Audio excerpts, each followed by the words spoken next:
Hey guys, आपका फिर से स्वागत है हमारे चैनल पर। अगर आपको कोई मूवी की एक्सप्लेनेशन करानी हो तो आप कमेंट में जरूर बता सकते हैं। तो चलिए फिर आज की मूवी की एक्सप्लेनेशन शुरू करते हैं। तो मूवी की शुरुआत में हमें एक पहाड़ी इलाका दिखाया जाता है। ये औरत वहाँ की सबसे ओल्ड लेडी होती है, इसलिए सब इसको माँ बोलते हैं। यहाँ पर इनको एक एवलेट नाम की एक लड़की मिलती है। वहीं पर हम डिले नाम के एक लड़के को देखते हैं जो एवलेट को देखकर उसको लाइक करने लगा था। अब हम यहाँ पर डिले के डैड को देखते हैं जो कि एक जर्नी पे जाने वाले थे और वो अपने दोस्त से बोलते कि इस बारे में तुम किसी को नहीं बताओगे। अब यहाँ पर कुछ बच्चे डिले को कहने लगे कि तेरा बाप भगोड़ा है, वो यहाँ से भाग गया। यहीं पर डिले के दोस्त आते हैं लेकिन वो किसी को नहीं बताते क्योंकि डिले के फादर ने मना किया था। डिले का उस टाइम कोई नहीं होता। वहीं पर एवलेट आती है। ये दोनों एक दूसरे के करीब आ जाते हैं। अब हमें कुछ साल बाद का सीन दिखाया जाता है जहाँ पर इनके ऊपर जंगली हाथियों ने हमला कर दिया था।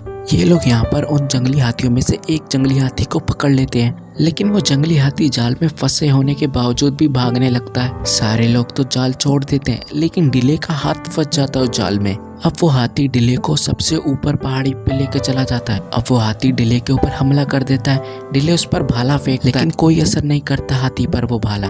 डिले दोबारा मारना चाहता था लेकिन उसका भाला फंस जाता है और हाथी उसी भाले से टकरा जाता है और उसकी वहीं पर मौत हो जाती है। सब लोग बहुत खुश थे। फिर डिले को व्हाइट कलर का एक भाला मिलता है, साथ में उसे एवलेट भी मिल जाती है। अब हम डिले को देखते हैं, वो काफी परेशान होता है क्योंकि उसने हाथी को मारा नहीं था, इसलिए वो व्हाइट भाला वापस कर देता है। अब वो एवलेट को भी बताता है जिस बात से एवलेट निराश हो जाती है। डिले कहता है कि वो हाथी को मैंने मारा ही नहीं है, वो व्हाइट वाला देना मतलब एवलेट को भी खोना।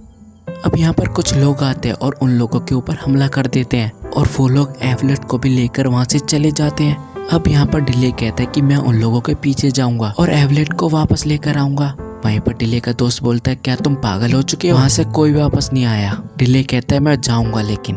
अब हम देखते डिले के साथ उसके कई साथी भी चलते हैं। ये लोग उनके घोड़े के पैरों का निशान फॉलो करने लगते हैं। सफर काफी बड़ा और मुश्किल होता है। देखते ही देखते ये लोग जंगल में पहुंच जाते हैं। तभी यहाँ पर डिले देखते एवलेट यहीं पर है और वो लोग एवलेट को बचाकर वहाँ से जाने ही वाले थे, लेकिन फिर से वो लोग आ जाते हैं और वो एवलेट को पकड़ लेते हैं। डिले का साथी घायल था। अब डिले अपने साथी को लेकर आगे बढ़ जाता है।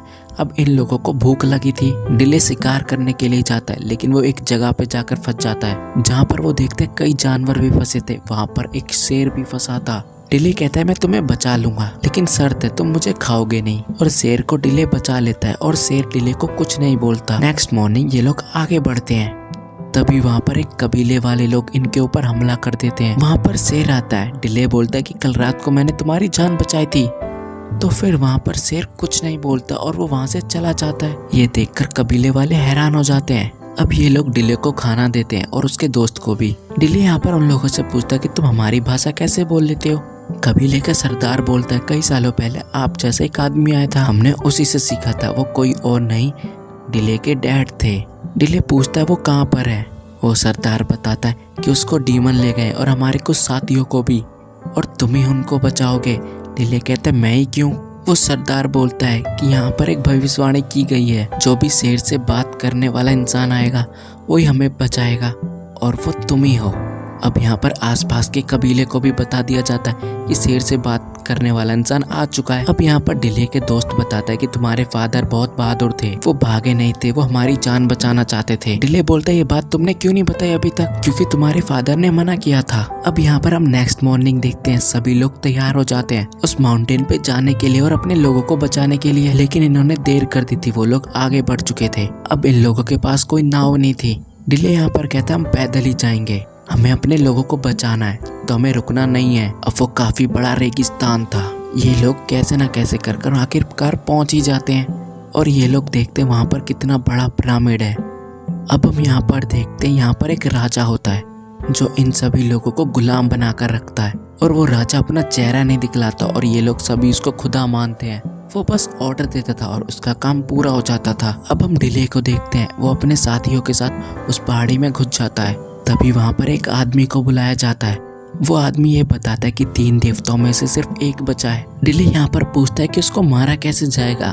वो आदमी बताता है कि वो सिर्फ एक इंसान से डरता है। उस इंसान की बॉडी पर एक ऐसा निशान होगा जो कि आसमान में बने हुए विजिबल निशान की तरह हो। ये प्रेडिक्शन किया गया है वो आदमी जब आएगा सभी कबीले वालों को बचा लेगा। अब यहाँ पर डिले से वो पूछा जाता है कि तुम्हारे बॉडी पे निशान है, लेकिन डिले यहाँ पर कुछ नहीं बोलता। अब यहाँ पर डिले अपने लोगों के पास आ जाता है, लेकिन तभी यहाँ पर कुछ लोग उनको देख लेते हैं और उनके ऊपर हमला कर देते हैं। उस लड़ाई के दौरान डिले के दोस्त को काफी ज्यादा चोट लग जाती है। डिले का दोस्त अपने फादर की वो व्हाइट कलर की भाला दे देता है जो डिले के फादर ने दिया था, और उसका दोस्त वहीं पर मर जाता है। अब डिले सबका बदला लेना चाहता है। अब हम वो निशान एवलेट के हाथों में देखते हैं। ये सब देखकर घबरा जाते हैं। अब लोग ये सोचने लगते कि इनके देवता का अंत होने वाला है। ये एवलेट को अपने देवता के पास लेकर जाते हैं, जहाँ पर ये सेवक बताता है कि आपको मारने के लिए कोई आने वाला है। अब हम यहाँ दूसरी तरफ डिले को देखते हैं। वो मजदूर बनकर इन लोगों के साथ शामिल हो जाता है। अब डिले के साथ ही इन लोगों के ऊपर हमला कर देते हैं। वहीं जंगली हाथी भी होते हैं जो पूरी तरह से उधम मचा देते हैं। अब वो देवता कहते हैं कि एवलेट को लेकर चले जाओ, अगर वो इसको लेकर वापस चला जाएगा तो ठीक है, नहीं लेकर जाएगा तो उसको मार डालना। अब एवलेट को देखकर डिले और डिले के साथ ही रुक जाते हैं। अब वो सेवक कहता है कि तुम इसको लेकर जा सकते हो, हम तुम्हें कुछ नहीं कहेंगे। लेकिन डिले कहता है ठीक है, एवलेट को लेकर चला जाऊंगा, लेकिन मेरे साथियों को क्या? वो देवता कहता है कि अब वो मेरे गुलाम हैं, वो यहीं रहेंगे। लेकिन डिले नहीं मानता और वो गुस्से में देवता को भाला मारता, जिससे उसकी वहीं पर मौत हो जाती है उस देवता की। और फिर डिले कहता है लो, जिसको तुम भगवान मानते थे, एक भाले में ही भगवान को प्यारे हो गए। अब सभी लोग हमला कर देते हैं। एवलेट डिले के पास आ रही थी, लेकिन एवलेट को एक तीर मार देता है, जिससे एवलेट की वहीं पर मौत हो जाती है। अब डिले को बहुत ज्यादा गुस्सा आता है, वो उस इंसान को मार देता है। वहीं हम दूसरी तरफ माँ को देखते हैं जो सब कुछ देख रही थी, और वो अपनी जान दे देती है एवलेट को बचाने के लिए, और एवलेट यहाँ पर फिर से जिंदा हो जाती है। डिले ये देखकर बहुत खुश होता है। वहाँ के कबीले का सरदार डिले को बीज देता है और कहता है कि तुम्हारे डैड का भी यही सपना था। अब हम देखते डिले उन बीजों की खेती कर डालता है। अब वहाँ के लोग भूखे नहीं रहेंगे और मूवी यहीं पर एंड हो जाती। तो आई होप गाइस मूवी की एक्सप्लेनेशन आपको अच्छी लगी होगी।